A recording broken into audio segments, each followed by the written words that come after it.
Russia has started a war in Ukraine. Why is this happening? What do they want with Ukraine? I'm Dr. Steve Jurek. I'm here to help talk about some of these questions and hopefully shed some light on why this is happening and what we can expect out of this. All right, so to understand this, we have to talk just a little bit about history. It really starts with the fact that there were nuclear weapons in Ukraine when it was part of the Soviet Union, and upon the collapse of the Soviet Union, the deal that was negotiated was to send the nuclear weapons back to Russian territory in exchange for the recognition of an independent and sovereign Ukraine.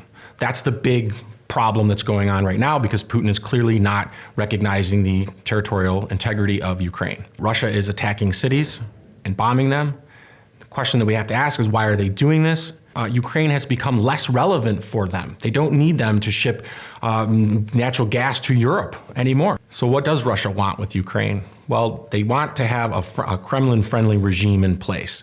As Ukraine made overtures towards the West, talking to the EU about trade deals, actually considering possibility options of NATO, which we can see that NATO's become more relevant than ever now. Putin has actually helped to solidify the Western resolve. He doesn't want that. And of course, he's making overtures that he's protecting Russian ethnic brethren. That's part of it. He's saying that actually he has to purge Ukraine from Nazis and that fascists have overrun Ukraine and it is the duty of Russia. And of course, this is utter nonsense. Ukraine is the third poorest country in Europe. They pose no economic threat to them. They pose no military threat to them.